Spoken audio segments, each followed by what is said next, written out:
part of this event tonight, this Connecting Youth to Business and All Business to the Environment. My name is Martin Ogle, and if I can get this clicker working here, I'll say that my nonprofit is Geo Sapiens, the Earthwise Human. And through this, I do programs like this and other programs in other parts of Boulder County and get the word out about connecting our environment to our business. Excuse me. My tagline is integrating environmental education, energy education, and job readiness, or the economy, for the purpose of creating a green economy. And it really could be said that this is, another way of putting this, is the all careers approach that I often do programs on as well. The all careers approach is empowering young people, especially in high school, but really all of us, to make connections between environmental concepts and all careers, and thus to help create a better world, a green economy. I stress the all careers part because everyone has to be part of a green economy if we're to have a green economy. I don't see personally how we could have a green economy with 20% green careers and 80% not, or even 80-20, or frankly maybe not even 90-10, 95. Essentially everything we do is going to have to be much different than what we already do these days. And to do that, we're going to have to understand how systems work better, how living systems of Earth work. So tonight, we're going to start off in the midst of the short intro here, and then we're going to invite up a panel of students and businesses and have a panel discussion between them. And then after that takes place, we'll open it up to you, the audience, and that will include a cell phone activity that we'll explain later, but know that there'll be a QR code up here, and you can pull out your cell phone, download that app real quick, and then all you'll have to do is put your answer in your cell phone, and the answers will appear up here on the screen. So we'll explain that a little bit more later too. And then a few concluding thoughts. I'm just going to go through these slides that were circling earlier to show the different organizations that have helped co-sponsor this event tonight, and that meant just adding their name to this to say that this is an important thing that's going on here.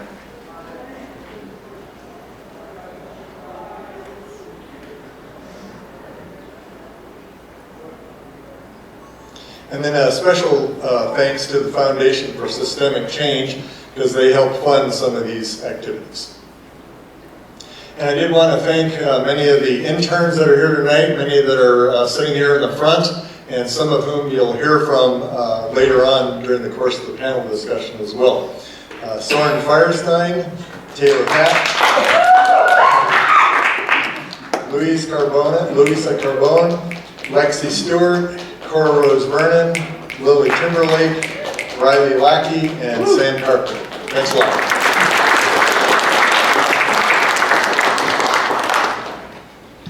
So I've used this image to kind of impart this idea of all careers as a background, and now to kind of highlight it. There's thousands, maybe tens of thousands of jobs in our society, and all of them have the opportunity to become more sustainable than they are now. There'll be an evolution of jobs, and some that are here today may not be around a decade or two or three in the future, but there'll be other jobs. And as we evolve, we need to make sure that we're keeping in mind our relationship to this living planet of which we're a part. And so I put this up just to kind of hone in on a few careers that are out there. And some of these are ones that you might already look at and go, oh yeah, that's a kind of an environmental or green career. Like, you know, recyclers and repurposers, that's a green job, we already recognize that. But what about the manufacturing that flashed out earlier? Is that a green job? Whoever thought of it in manufacturing as a environmental job? Well, I want you to see this quote. Having some problems with the clicker here. See this quote by the former CEO of Interface Carpet Company. His name was Ray Anderson. He's passed away, but about 3 decades or more. He said, I used to think that my job didn't have anything to do with the environment. And then I realized that my job, as well as everyone else's job, impacts the environment in some way. And now, advocating for sustainability has become my #1 responsibility. Well, they didn't just go out and randomly do stuff without any idea of what they were doing. They really started to pay special attention to environmental principles. And this is a set of symbols that I use personally to communicate environmental principles for all these purposes that we're talking about here. But the Interface Carpet Company actually started off with the basic one of recycling and reuse, and they said we cannot design anything where we have a byproduct that wasn't already planned to be used in some way. In other words, we can't have a concept of waste. And then they were very much into renewable energy and creating symbiosis between systems. And then finally, the fact that we're all part of a living system, and that includes all of our human activities.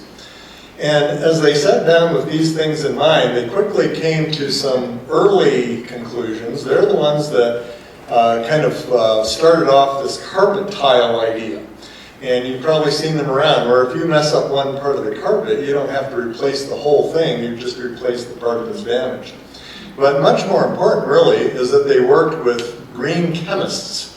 And they said, can you design us carpet fibers that are not toxic and recyclable?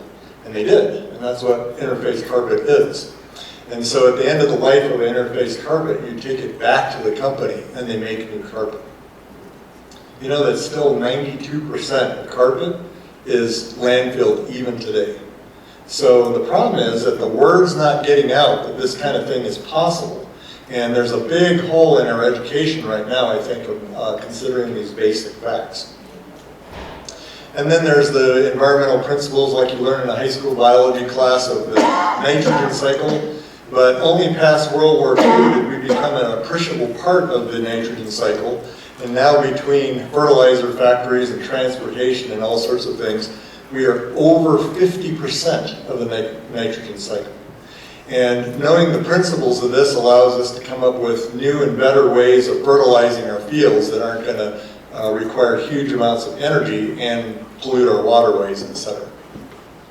And then, of course, a really important job is that of being a economist itself. And economists of the future are really going to have to have a firm grounding in these environmental principles. So this is a quick overview. We're going to hear from quite a few others here in a little bit about how they do things different. But this section that I referred to earlier, where there's going to be some QR codes that correspond with 3 different areas that we'd like for you to consider. And the first one of these is that if you're in a business or know someone who is, could you pass on the Green Business Mentor list that we have created, and there's about a little over 20 businesses now on it. And these businesses self-identify as being willing to work with high school students and teachers and do any number of these things. You wouldn't have to do all of these, especially the ones near the end. Take a little bit of work and planning, but BBSD, the school system, is looking for internship opportunities for their students, so that is an important one too. And if you'd like to be on there, take a look at this form, and you can click it if you want now. But again, if you don't get these, or you find out later that you had someone you wanted to send it to, do get on the GeoSapiens email list, and I'll be sending all this stuff out later anyway. The second thing is that many of the students here know about the seal of climate literacy. And that's something that the state started, and BBSD just started last year.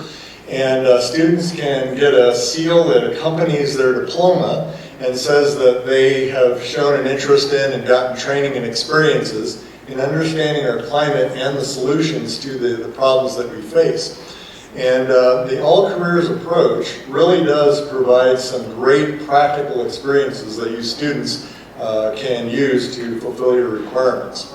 So just one example is, we have a set of 34 or 35 case studies right now. And those case studies range from the carpet business I mentioned, to the fashion business, to investing, to many, many others. And researching and writing these is a valuable educational activity in and of itself.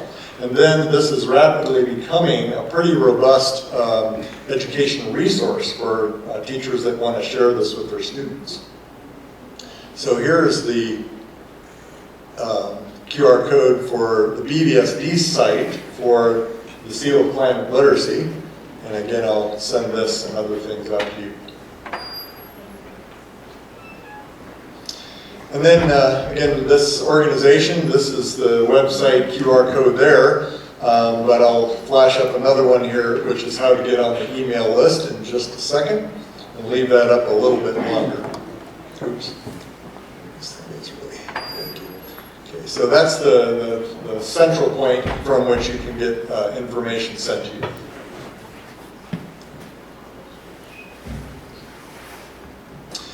All right, well, then we're going to move on to these panel presentations. And before we start, I just want to give you a heads up that the first question for the panel will be kind of a two-part question. And it really goes to the value of this idea, the all careers approach. And so the first question is, can essentially all careers and jobs become greener? Is that a pipe dream or is that possible? And then second, is this necessary if we're going to have a green economy? I kind of like to put that out as an open-ended question, even though I firmly believe that we can't have a green economy unless essentially all jobs are green.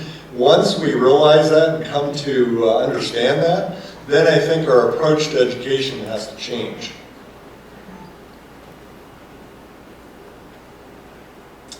Okay, so we're going to start with some short statements by students and businesses. And if I can get this clicker to work. Soren Firestein will be our first speaker, and Soren, you can come up here and take my place.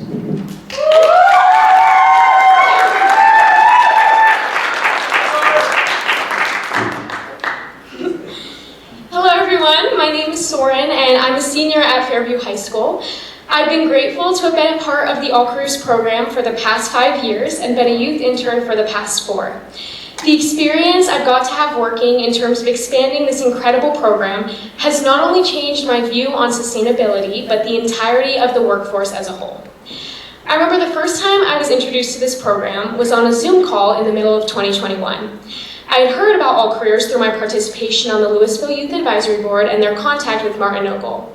I watched a former intern with All Careers, Stella Corzine, present on the different sustainable local businesses around our community, and I remember thinking, wow, I am passionate about what she's speaking about, and I hope someday I can share such an important and impactful topic with my own community. 5 years later, I'm about to graduate high school, and I've gotten the unbelievable opportunity to speak at multiple of these events. It's impossible to describe how much impact the All Careers approach has had on my education in just a speech. But if I had to describe just a few things I've had the opportunity to take away from this experience, it would be these. First, how broad and inspiring this initiative can be. As a student in an educational environment every day, I find that climate literacy doesn't tend to go much deeper than reduce, reuse, recycle, unless you tailor your curriculum to classes that will educate you in terms of environmental science. It's funny though, because I grew up being told we were destroying our planet and we needed to change our behaviors.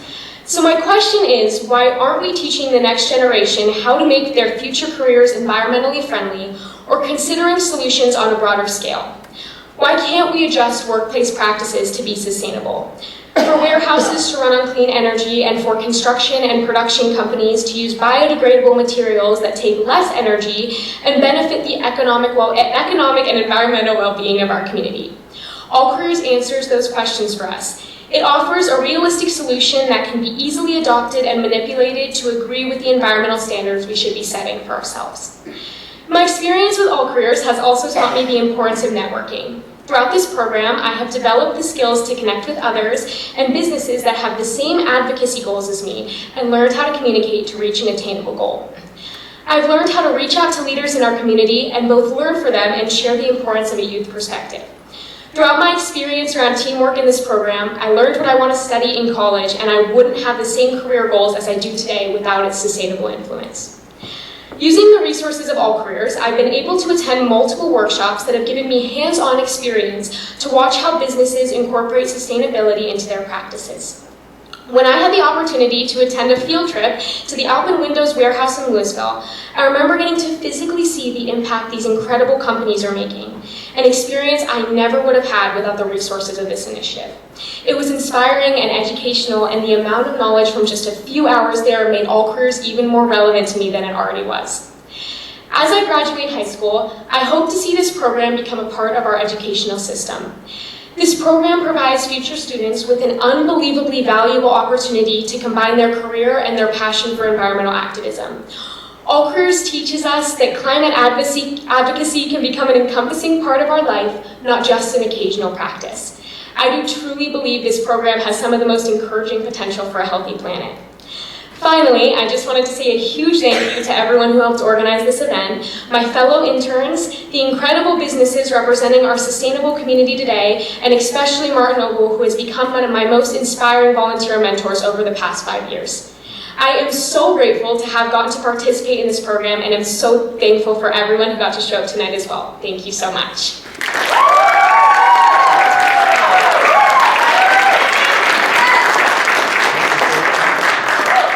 Next we have Taylor Hatch.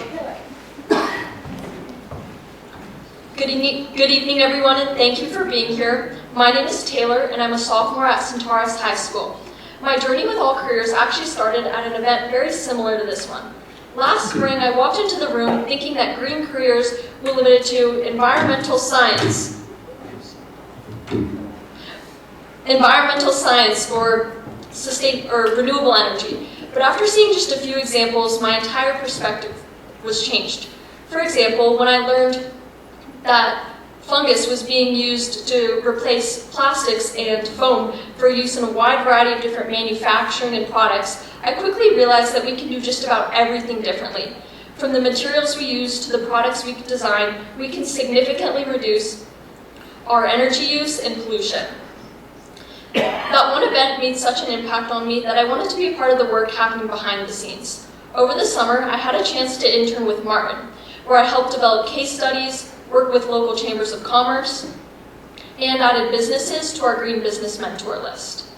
What I love most about the All Careers approach to education is how accessible it is to students. When you see examples of people in everyday jobs, designers, teachers, nurses, all finding ways to creatively approach sustainability, you realize that you don't have to choose between your passion and the planet, you can do both. This All Careers has also helped me think more creatively about my own future. Instead of asking which green job should I go into, I now ask how can I make any job I choose a green one. That's why I'm especially excited about the intersection between All Careers and the Seal of Climate Literacy. As Martin said, the Seal of Climate Literacy is a state diploma endorsement that recognizes students who are climate literate. The Seal of Climate Literacy encourages students to think about sustainability across every subject, not just science. And that's where All Careers intersects. Both show that climate literacy and climate action belong everywhere, not in a single class or industry. All Careers has joined this effort by helping students build components of their application. For example, through our Green Business Mentor list, students can find internships and connect with businesses. Overall, though, I think tonight shows that building a green economy isn't about one career or one group of people. It's about all of us, students, teachers, families, businesses, nonprofits, community leaders, bringing our skills together. When we understand that every career can contribute to a green economy, we unlock so many more opportunities to create the future we want. Thank you.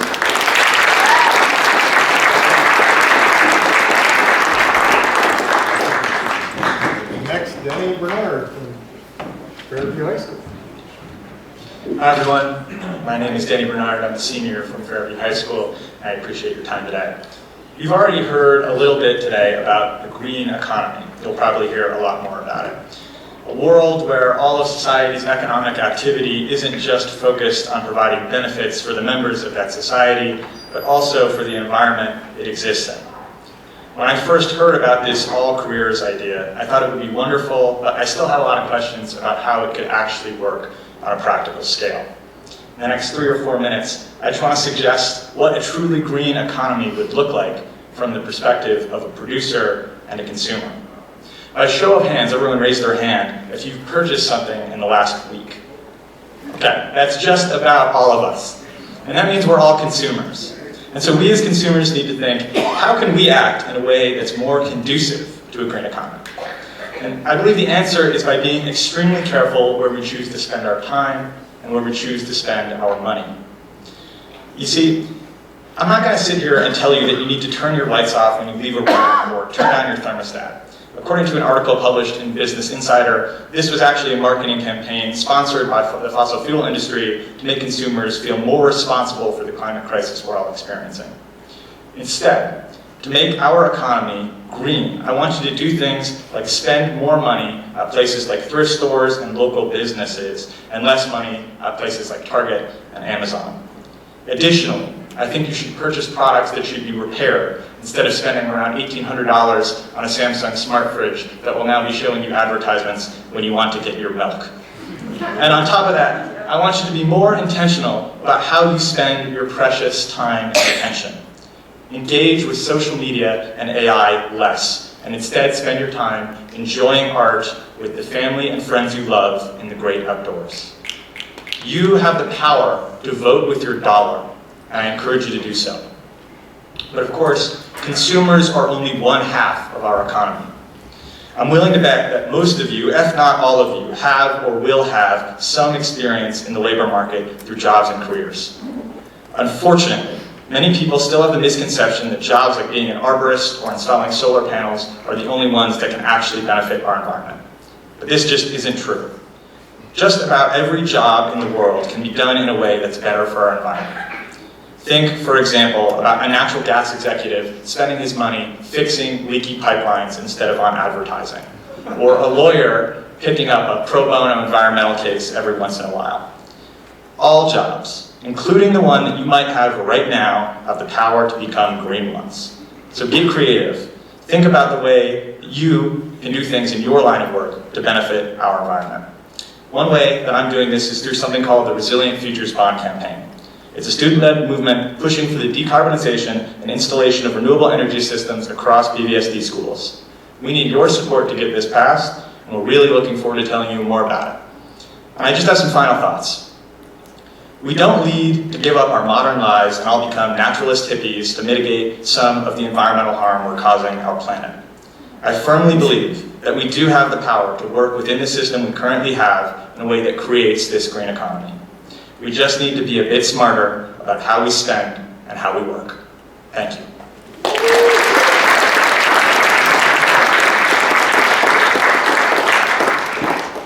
Now we have 5 folks from the business community who are going to share with us a little bit about what they do. And Lisa Morey is our first presenter.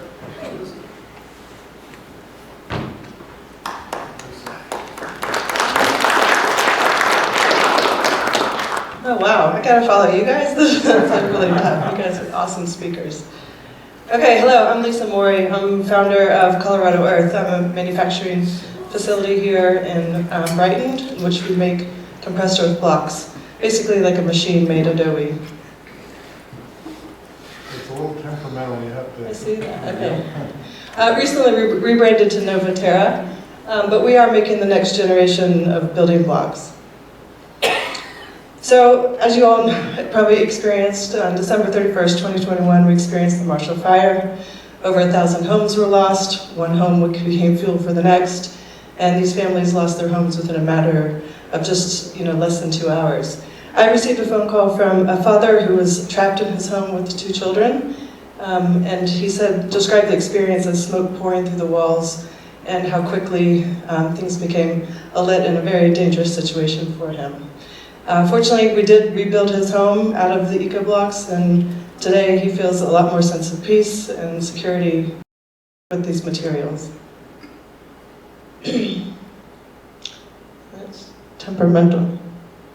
Okay, but how do we typically respond to a loss like that? Well, we build back in the same way and doing the same things that we have been doing. And not only are buildings susceptible to fire, but also mold. It's estimated that about 70% of our buildings have mold in them, and 20% of asthma cases are attributed to mold in our buildings. And not only that, but we're actually running out of sand, the type of make-good, coarse masonry sand that's used to make concrete.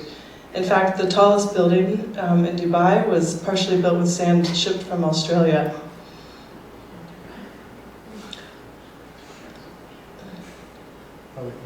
Okay.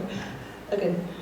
So what is the solution? Well, often when I'm trying to find something or an answer to something, I retrace my steps. Okay, so this is kind of a flash of some buildings of the last 10,000 years around the world.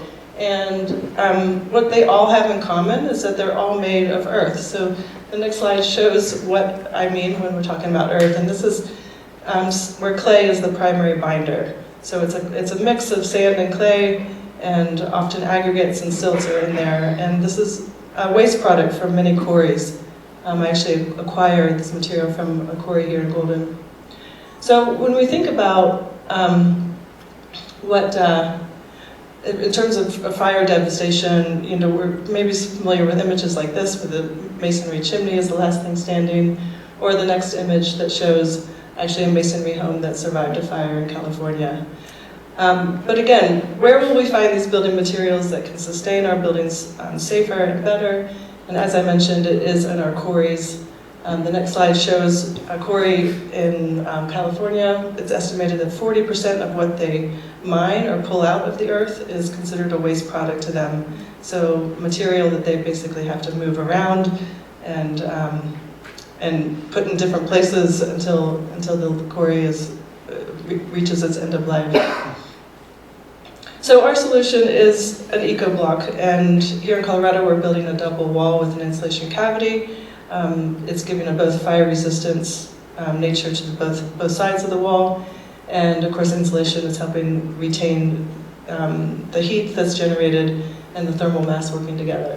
So someone mentioned earlier about we can do things very differently than we are now, and we don't have to build a home out of a combustible or even fire-rated wooden building.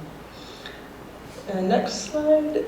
So yeah, thinking about the considerations when we're trying to weigh the pros and cons of really anything, and I think the environmental consideration is certainly part of that.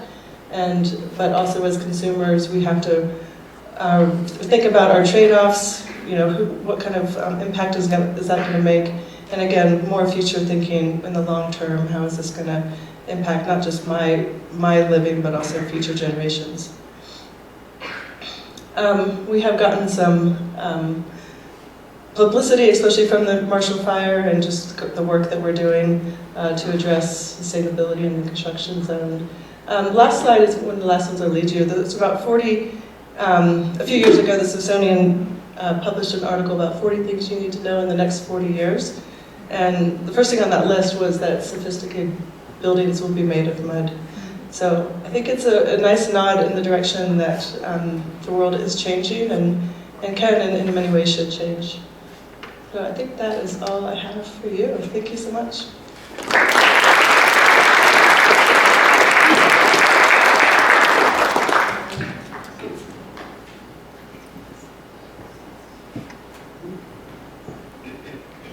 Next speaker will be Colin Patterson from Jackson.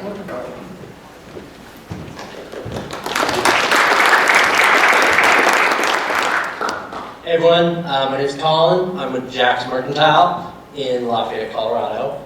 First, I just want to say thank you all so much for being here. I was at this event last year and it was so small. It was still so much fun, but I'm just so glad to see so many people here that care. So thank you.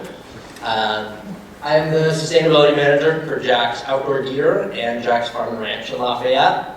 We do all kinds of stuff. If you haven't been there, we sell a variety of outdoor gear. We have bike shop, we have camping gear, footwear, clothing, farm store, all kinds of farm needs. You get feed, power tools.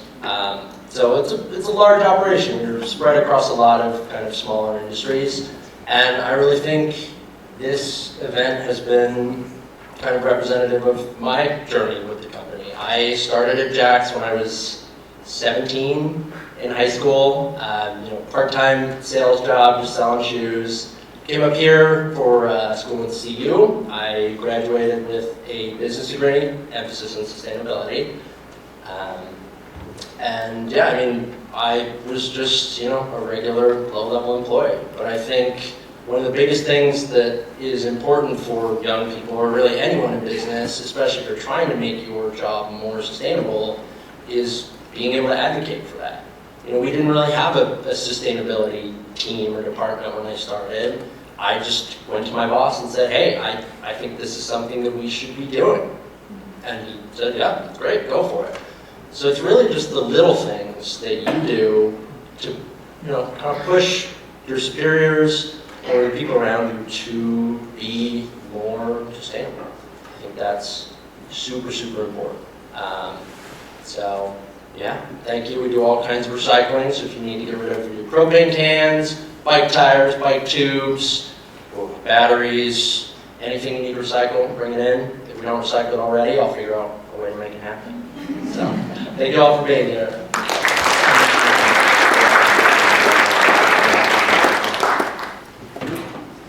I'm Brad Beacon from helping High Performance Products, Windows and Doors.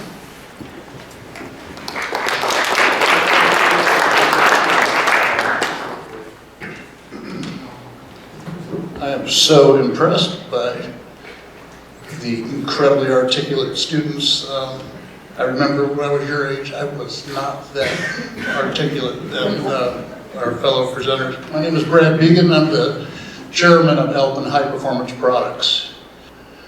I want to talk just a little bit about our company and what we're all about. And I'm really excited to conclude this with my last slide. I'll share that with you in a moment. This is what our stated mission is. We are a high-performance window, door, and insulated glass unit manufacturing company. We make the highest performance windows that we're aware of in the world, right here in Louisville. And we're excited to be making a difference here. We make windows, doors. We're really super pleased. One of the most fun projects we've done was with Lisa's company for a Marshall Fire rebuild. We make residential commercial windows. We make a very innovative secondary window designed to be inserted to the inside of existing really poor performing commercial windows, which nobody ever replaces. And we also make insulated glass products. We're really excited that we are now finally scaling what we're really proud of. We've been doing this for 44 years, and we've always been in the high performance, sort of lightweight specialty glass business. It's sort of what our core is, but we moved to the use of thin glass uniquely as the first company in the world to integrate thin glass into architectural applications. To the left, I'm showing you how Corning, who's famous for lots of things, Corningware, I guess, among other things, but also makes the glass that goes on your iPhones, makes glass, and they've developed a way to use thin glass in very large sheets that we've now put into the center panes of insulated glass units that power all of our windows and products. We're very excited about this. We're currently scaling it with two major investments here in Pittsburgh, Pennsylvania, to automate and populate the world with thin glass units. Thin glass, once again, think about a credit card that might be in your pocket or two playing cards in a deck of cards, and that's the thickness of the glass.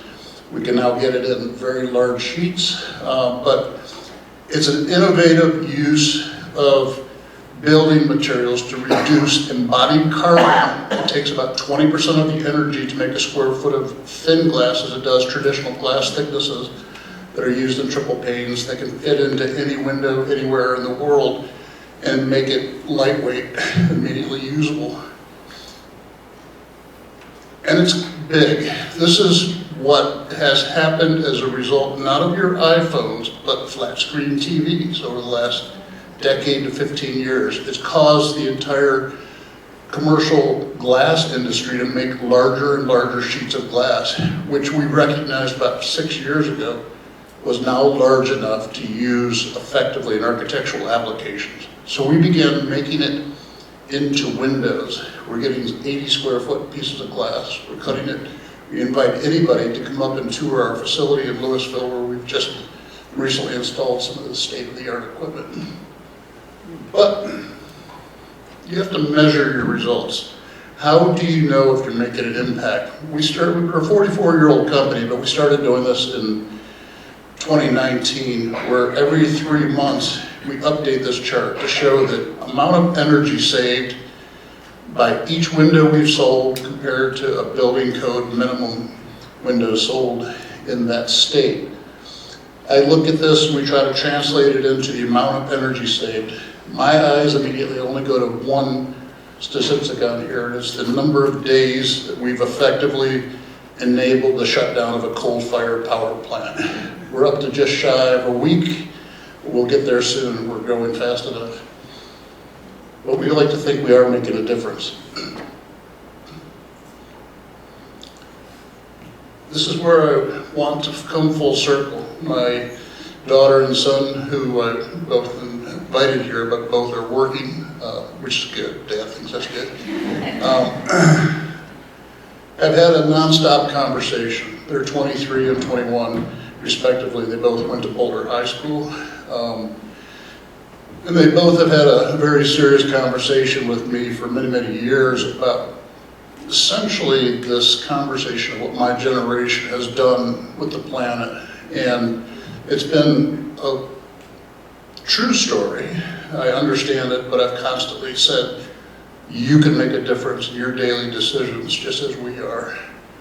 Just as we're making small decisions to improve the earth by what we're doing with each of our windows, we're also really proud to be influencing global change. We're the first ones to do thin glass in window applications. There are now 5 lines going in North America. There's 2 lines going in Europe. There's a line going in Asia, and it's rapidly expanding, and we're going to make a big difference, I think, by scaling what we're doing. My daughter was the artist in the family. My son plays music. I play the radio.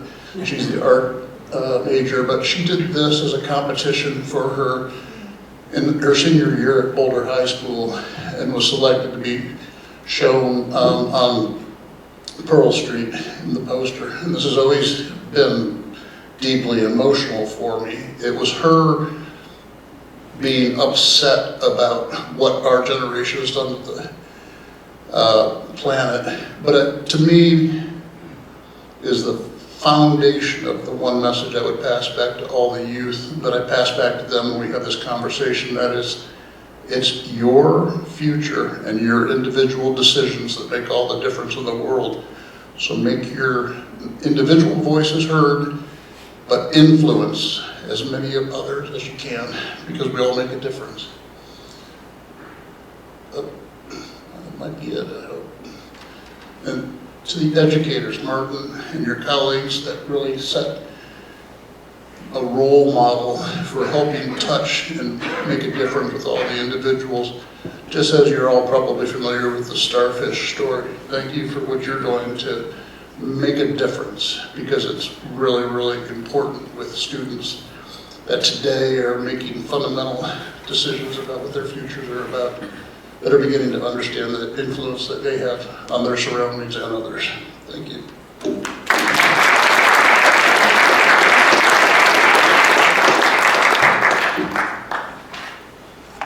Next we have Sean Goodman from Norfolk.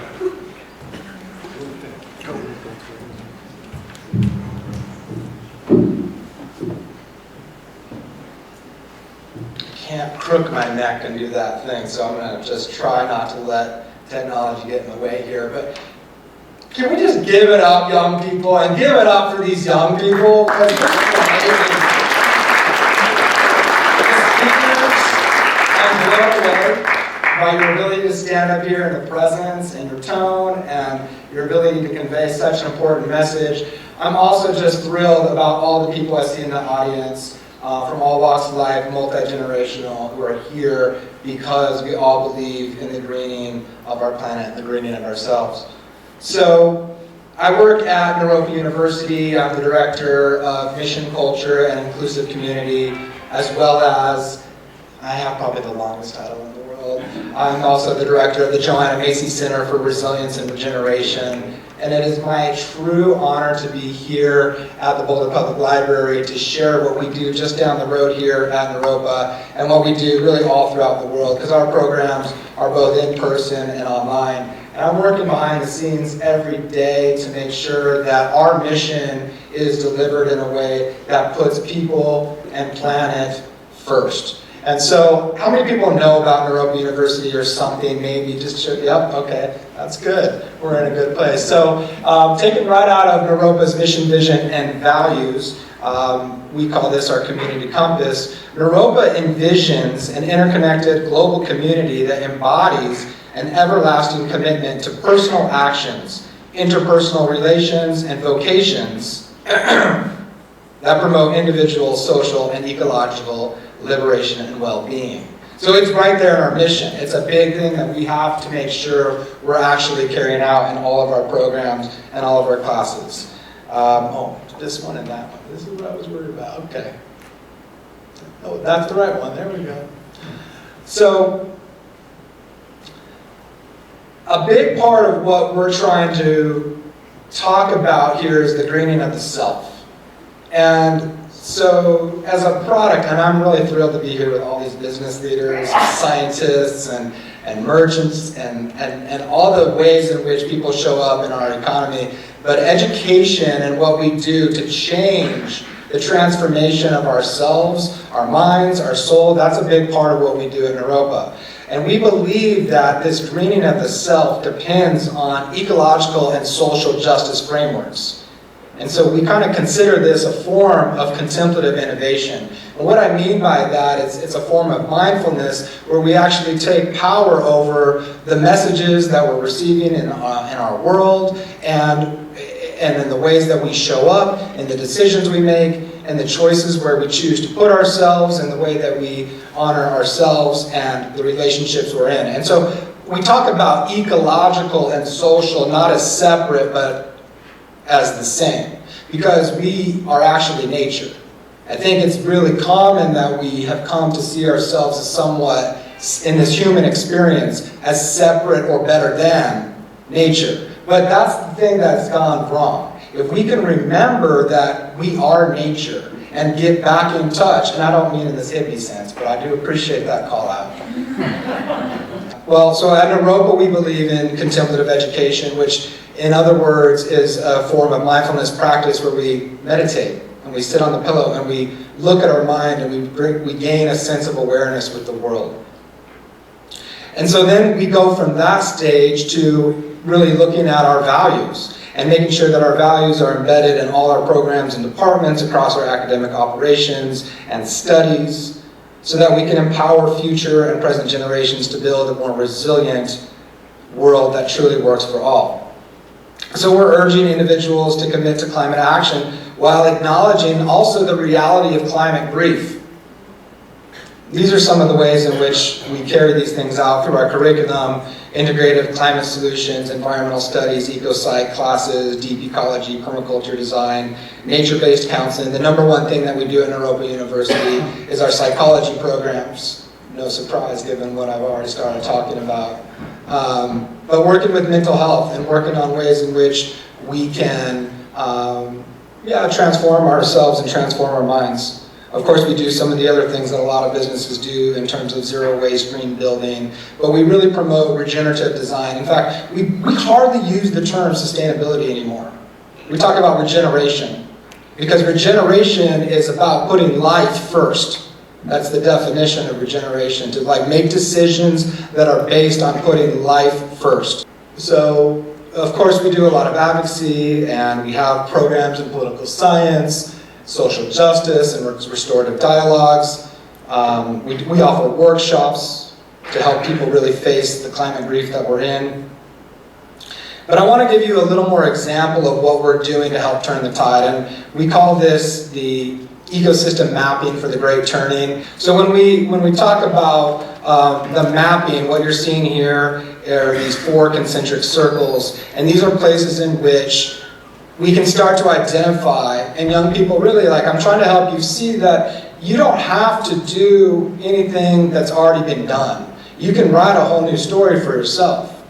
And it's just about finding what is alive for you.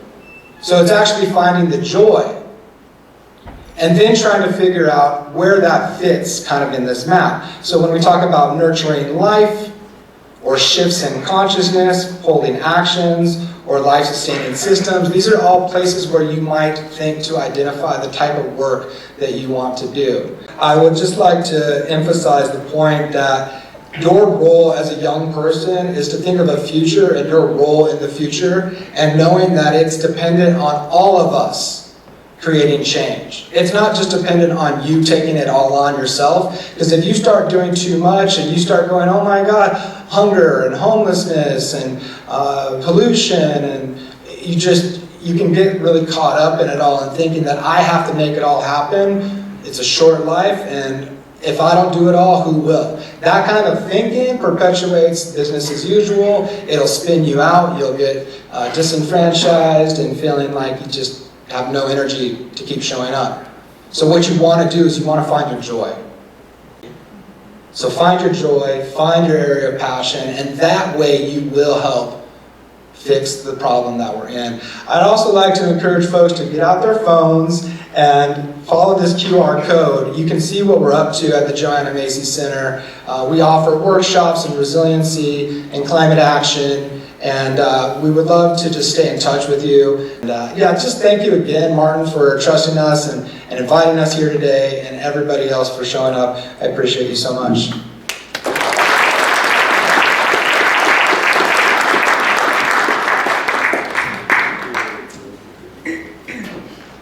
So Tom Hardy is our last speaker tonight. He runs the small business collective called Confluence in Lafayette. Great, thank you, Martin. Wow. This is a tough crew to go last in. I mean, some great student speakers, excellent business leaders who shared their stories as well. Martin, thanks a lot for putting this on. Been doing some really great work over the years, and I'm honored to be included in what you're doing. My name is Tom Hardy. I'm the founder and general manager of Confluence in Lafayette. Confluence is a place that people work, meet, connect, and celebrate. It's just a really neat place. And we started back in 2013, 2014. The support of my wife and my family, transitioned from one career and did something that's really become just an incredible experience for me.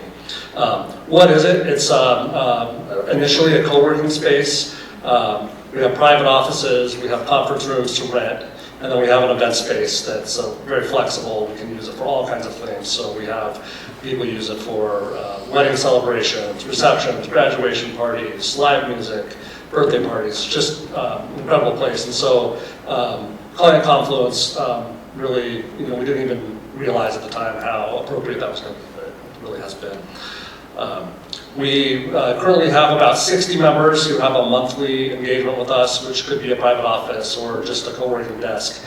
Might be mail service, all kinds of different memberships we have. But we also have a bunch of guest users who might use us once for their party, or come occasionally to host workshops for their offsite workshops for their company. So just a really neat collection of people who use that space.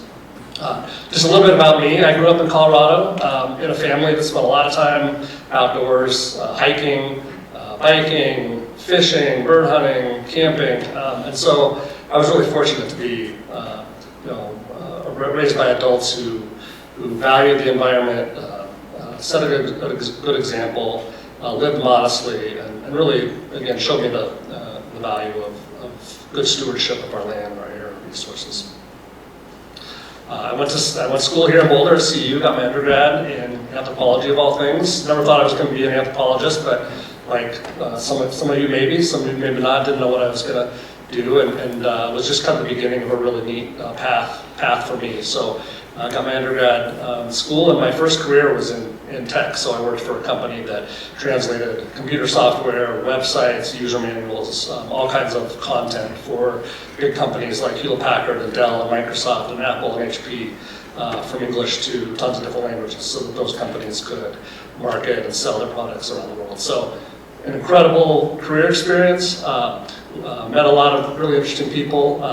But I had a bit of an entrepreneurial bug, got a little bit bored with that, got a little bit burned out, and so stepped away from it and started to pursue this new career.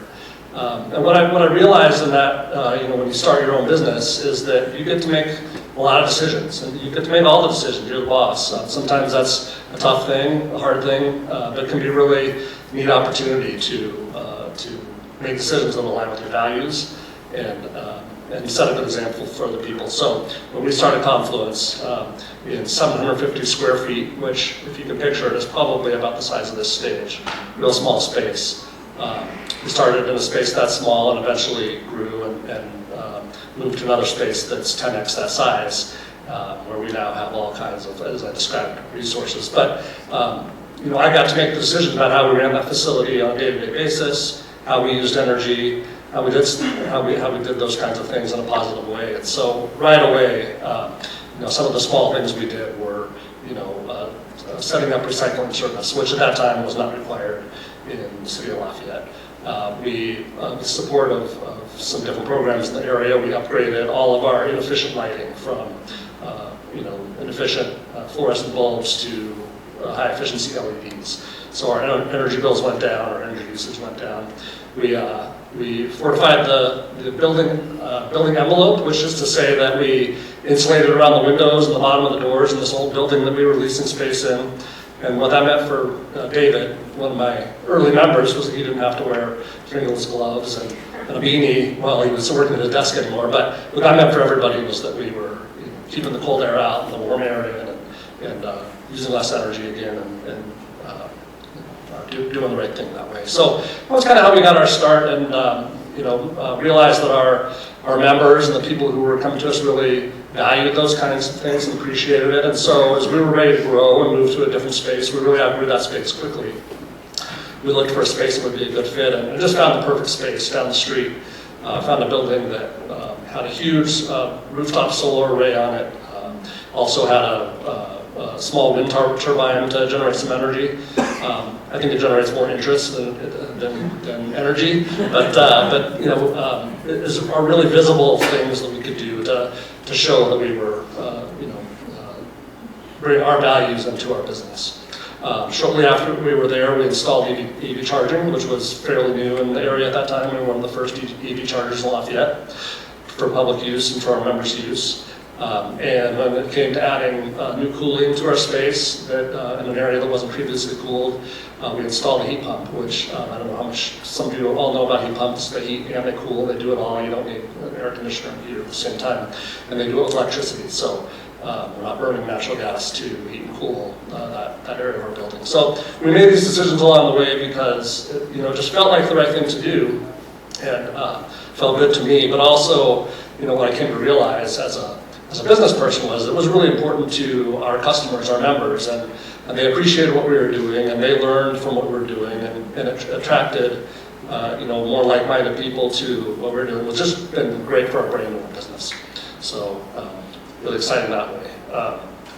Just a few takeaways, and I know we're probably short on time, Martin, but I just wanted to point out that while I'm in the business of providing workspace and meeting space and the things that I described to you, I get to choose how we operate and how we do it, and I'm going to choose ways that align with my values and the values of our members and our customers. I also want to point out that I was not an expert. I didn't go to school for sustainability. I didn't study the sciences of sustainability, but there's so much that you can easily learn to do and incorporate in your day-to-day work that you don't have to be an expert to do.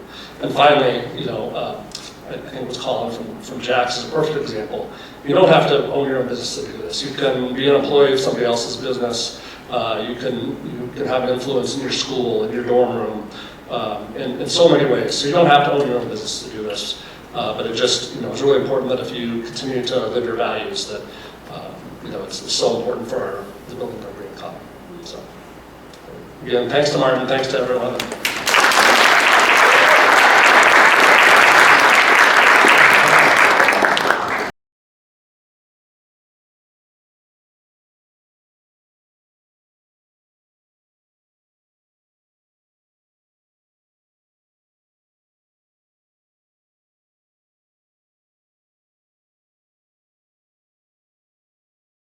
I'm going to have Soren and Lisa answer or give your thoughts on it. These questions can essentially all careers and jobs will become greener. Not all, maybe some will have to go by the wayside, but can most of them do this. And is it necessary if we're going to have a green economy? So Lisa, I'll start with you. Okay. Try this guy, okay. Yes, Martin, I do think that essentially all careers and jobs can become greener. I think we've kind of seen a display here tonight of all the different industries and just workplace environments and, gosh, everything we do. So I have no doubt do answer that very firmly that we can. And is it necessary? Yes. I think one of the students mentioned, it's gotten beyond reduce, reuse, recycle, and I think there has been, it was really interesting to hear too that they turn off your lights and it's our fault, right, in the home that we're creating all this mess. That's maybe a quarter or less of the battle. I think our industries and our workplaces are contributing so much to environmental impact. So yeah, I think a highlight and a focus on companies and industries is where we need to be looking. I absolutely think that all careers and jobs can become greener, but I think the most important part in order to accomplish that is that it has to be brought into our educational systems, or else students aren't going to know that this is an opportunity for them, especially being a part of the next generation, going into deciding my career and seeing what that's going to look like in terms of sustainability and how I can incorporate these ideas I've learned in all careers into my future career. And going into college, I definitely think it's possible, but I think it'll take a lot of work, especially with our educational systems. And then I completely agree, and I was the one who brought up the reduce, reuse, recycle thing, and that was what I was going to say, was that we just have to think about it on a broader scale. And so our entire economy does have to be involved in order for all careers to be sustainable, but I do think it's possible. It just takes a lot of work, but we're all here tonight, and I think with enough activism, I think it's definitely a possibility.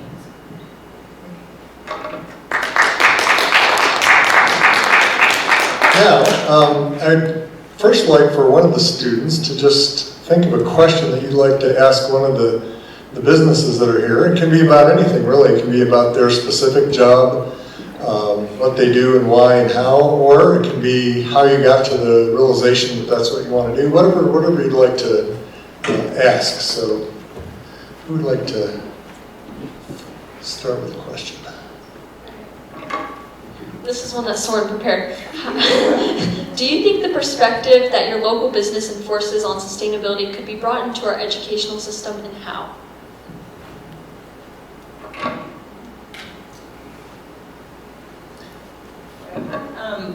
I think that, Brad, you talked about this, like kind of measuring impacts.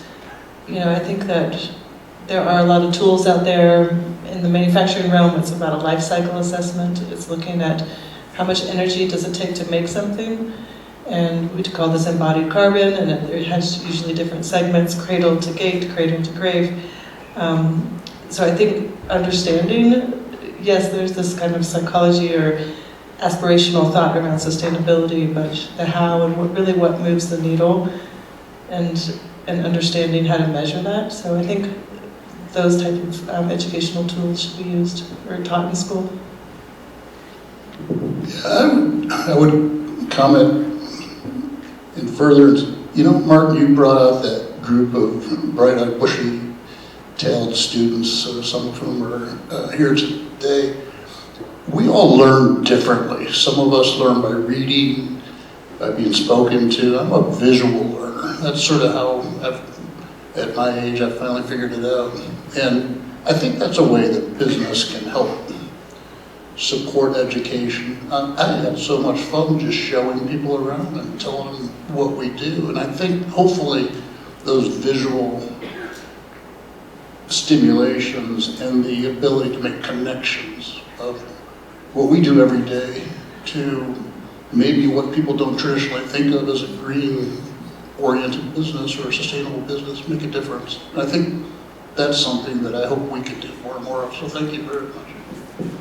And I'll just mention to use that as a plug for anyone who is in business or associated with, please look at that Green Business Mentor list, because that's how we take field trips to businesses or have you come to the classroom to speak, etc.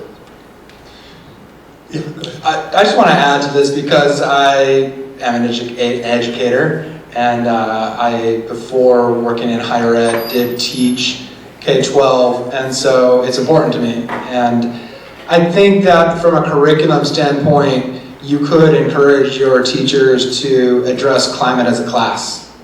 And this is not something that I created, but a campaign that's gone national, but basically you could apply this to any job or any sector as well. It's like, how do you take the idea, the problems, the challenges of climate change and think about that as just a moment. And even if it's just a part of a class take the least climate scenario course that you're thinking of and spend a day trying to relate that content to solving climate problems. I think that would be an easy approach. It's something that, it's not like a teacher has to take on teaching about the carbon cycle. They have to take on the challenge of what to do in this time using the content that they're mastering and trying to teach. So I would encourage that, especially as young people. I really believe that there's a lot of power in the voice that you have to say to your educators, yes, but what about climate? Can we have a day where we just use that as like the guide for our inquiry?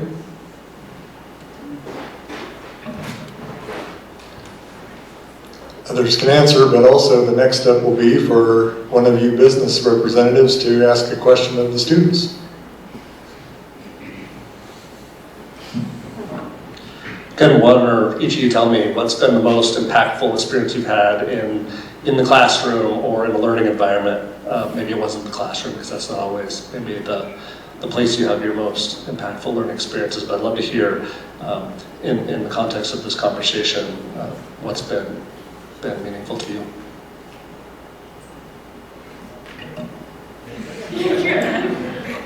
I think it's funny that you mentioned a climate class, because I'm personally enrolled in the first climate class at my school, Fairview High School.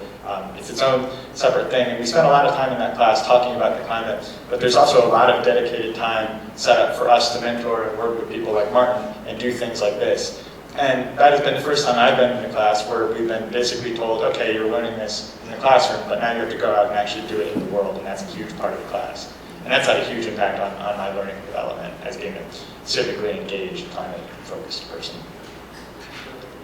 Yeah, that's kind of a hard question to answer, and I think my answer is kind of unfortunate, but within school, I don't think I've gotten a ton of climate literacy, and that's a big part of why I do this program. And when you mention like an experience that's happened, my mind automatically goes to visiting the Alpen Windows warehouse, which I know I mentioned in my speech, but it was really powerful, and literally probably in the course of like maybe a little over an hour, I learned more than probably an entire 3-hour lecture could have taught me. And I think that just says a lot about how impactful that hands-on experience can be, and that's been my most memorable experience. For me, it's probably been encouraging to think about what I would do differently in the future, or like thinking about my own solutions to the climate crisis. So for example, in my LA class this year, we have like a year-long climate inquiry, and then we're encouraged to research one specific thing about that, and then propose solutions at the end of the semester. Okay, now just a little bit more freeform. Anyone who wants to ask a question of each other here, to a specific person or others, please do that. I'm just going to ask another one of the last question. I think as students, young people that are thinking about what they want to do, where they want to go, whether it's university or a career, what, beyond just the basic, beach work as well, is generally sustainable. What do you think are some of the most important things for businesses to do that will make you feel like your interests are represented there?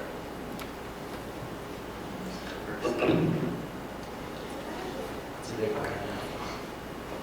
Okay, I have to think about this a little bit, but I'm majoring in human resources management next year as a freshman in college, and the thing that I think about the most relating to the all-careers program and how I would want to involve that in my career through things that I've learned is like, I just want to be able to connect with people, and I think that the ability to network is so important, and that's the reason all these people know about all careers right now. So I would say just the ability to reach people and communicate with people is a big part of what I want my career to look like, especially considering sustainability and then communicating to people, CEOs, and like your positions on your business, like sustainable businesses. I think it'd be interesting to just think about how to incorporate more sustainable programs into those, and if I could be a voice for the coworkers with me. So, one of the number one priorities for me looking for a job or a career is how does the work that I'm doing become like and fit into part of a larger like civically engaged society.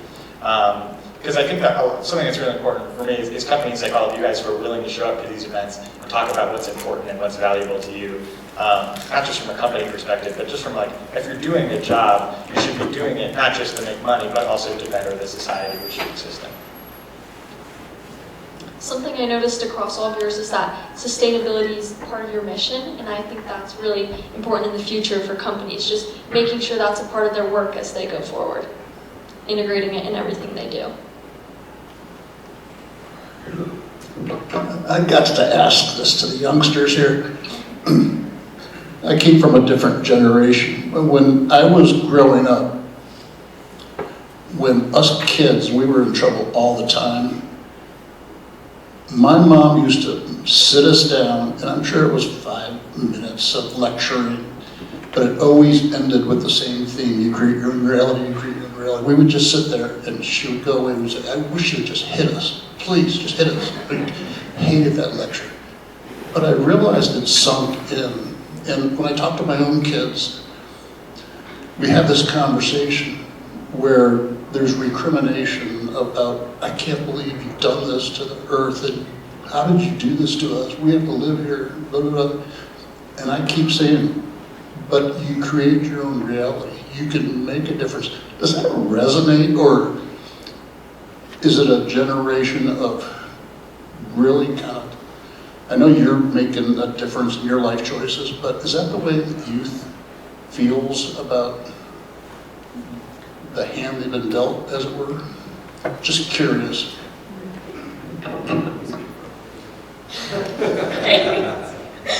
Danny just told me I'm speaking for all the young people in the world, so.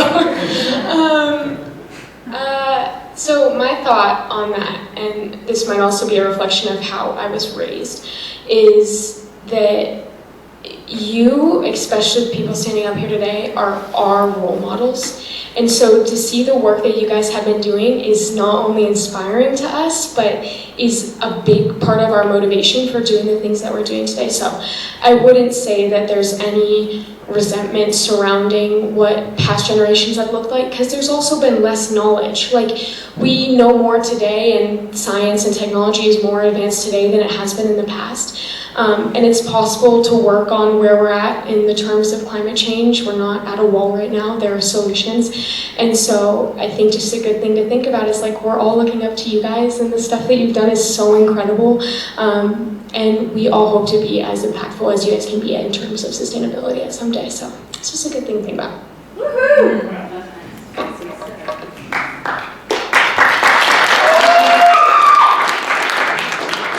I think maybe it'd be good to use that high point as a transition into getting some questions from the audience. And we'll do this for a few minutes, and then we're going to do that little activity where we use our cell phones. I think that's important, actually, because it's going to kind of gel our thinking here tonight, so I want to leave at least 5 minutes to do that. So now let's just see if there's some questions that anyone would like to direct to any one person. Or I don't have a question. I just have kind of my experience with this, coming from the same part where I was a generation kind of above you guys. Colin came to me and said, hey, I've been working for Jax for a while, and this is really what I want to do.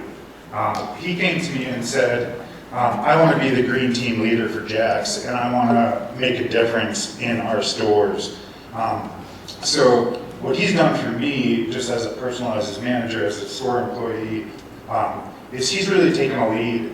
I don't think that I've asked him to put a limit on what he can do, and I don't think we need to put a limit on what you guys can do in regards to finding your way. And that goes for not only the young people, but also all of us in this room. It doesn't have to be this big, grandiose thing. It just has to be the little things that we all do. I think that one thing that you young people can do for us is to continue to push us, continue to ask those questions about what can we do differently, what can we do a little bit better. And that's what he's done for me. He's done it for Jax, and I really appreciate that about him, and I hope to really appreciate it about this whole group, because we're all in this together in the long run. So thank you, Colin. Thank you, all of you, for doing what you guys do. Thank you, Martin, for putting this all together.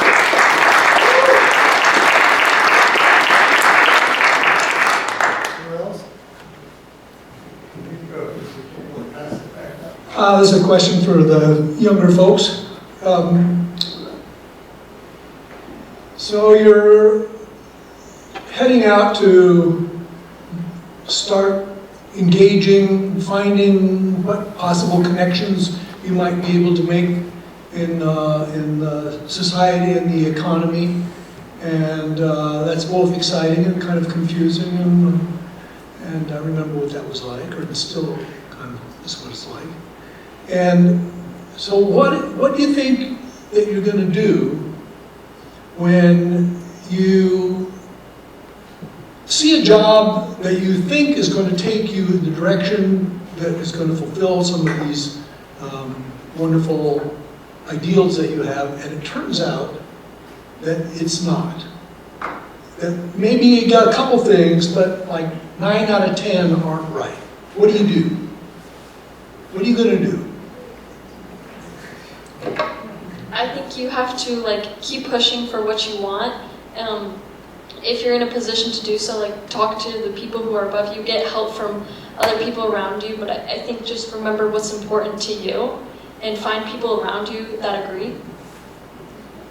Yeah, you got, in my opinion, 2 options. You can either quit and look for something else that's going to fulfill that societal, service that you want to be doing, or you can try and work from the inside out and make change to that job or that career in a way that actually has it servicing the world in the way that you want it to. Grab this here. So I'm going to hop in all right, if that's okay, and then I'll give this after this. So my company, we're developing fully open source HVAC equipment, and we are hoping to become an employee-owned cooperative. And I bring both of those points up as examples of kind of new business ideas that are gaining new traction, but are sort of innovations in the way we do business itself. And I have a question for both groups here. And for the business leaders, it is, how can we as business leaders make it more comfortable for us to embrace these new innovative solutions, even if we perceive more risk? And then I'll let y'all answer first. And then for the young folks, I'm just kind of curious if that those conversations about how we break out of the box of business itself are part of the education.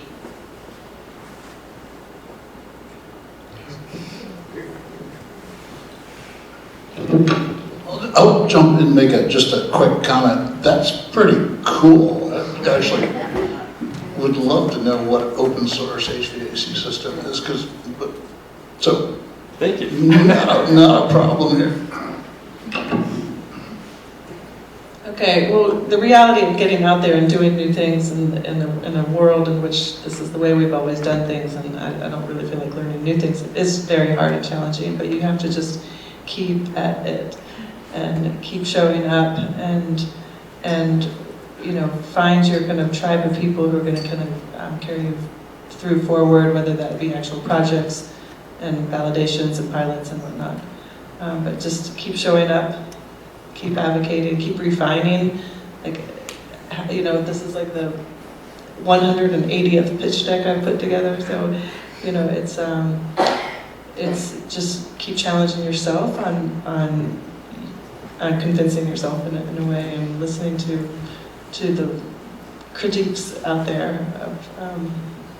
Just keep at it. Just keep at it. Don't give up. I would just add, I don't know if you use this word in your question or if I just heard it, but risk taking is so important, and that's where so much progress is made. So just really support you in taking risk and us, and other business leaders and embracing the risk taking. So important. We are out of time. So I think because we really want to do this, I'm going to bring up Riley Lackey from my intern from CU, who's going to show us how to run this next thing. And I think you'll find it valuable. And then I'd love to stick around and talk informally as we close. Hi everybody, I'm Riley. I'm a junior at CU Boulder and I'm just recently an intern with Martin Ogle. I'm going to prompt everybody to scan the QR code up on the screen, and if it doesn't work, there's also a link up at the top. And what this just is, it's a bit of an interactive experience for everybody in this room tonight to kind of like come together and express the ideas that have been brought up tonight. So it is a word cloud, and there's 3 different slides so that we can like answer a lot of questions and have everybody just reflect on what we learned this evening. It should, yes, perfect. This is exactly what we want out of the All Careers program. Hope, progress, collaboration, now.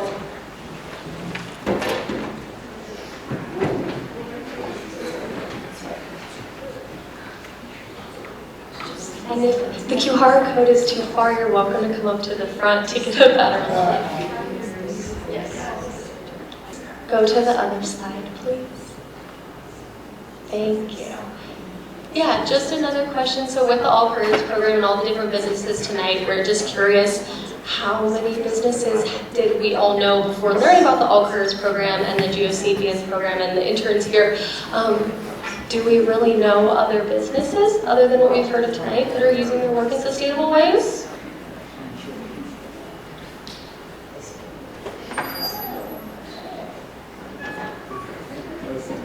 And it's good to see that 6+ has the majority of those tonight, guys. Yeah, and then if we could just go to the last slide for time's sake. Perfect. Yeah, this kind of goes back to our questions from the panel earlier, which, by the way, I do want to just give a little bit more of a round of applause to everybody that spoke tonight. I, for one, learned a lot from everybody, and I do really appreciate all the businesses coming and speaking to us. Yeah, if we have any questions, but that's all I have for this evening.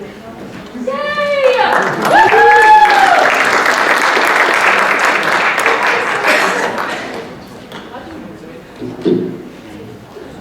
All right, yeah, I think it's a good way to end up to kind of see how this either impacted us or what we felt already, but where our collective thoughts about this are. And so I'll just have a minute of final thoughts here, and then we can stick around and chat a bit. So I was here 7 months ago, speaking right here, and the topic that I had along with 5 co-presenters was GeoSapiens. The name of my company, my nonprofit, came from that talk. And the reason is because the earthwise human, the idea that metaphorically and scientifically, we're a part of this living planet. And one of the presenters, we had a scientist, a musician, educators, and then also one of the students that was mentioned by Soren, Stella Corzine. She gave a little talk during that presentation on the All Careers idea. And the idea is because they're really one and the same. We learn about how living systems work and how we fit in, and then we try our best over time to change the way we do things, most notably our economy. And Stella is now, as we speak, at Harvard University studying economics and environment. And so I think that's a really great, we started off with the word hope, that's hope and inspiration altogether. And at that same event, I showed an article that I wrote for Solar Today magazine some years ago, and it was entitled GeoSapiens, Earthwise Humans Creating a Sustainable Economy. And so I wanted to just note that there is that link between that talk that seemed to be more scientific or maybe even philosophical, and this one which is right down on the ground about how are you and I going to do business differently in the future. So I think we've made that point and seen some great examples of that tonight, and I really appreciate your being a part of this evening. So thank you.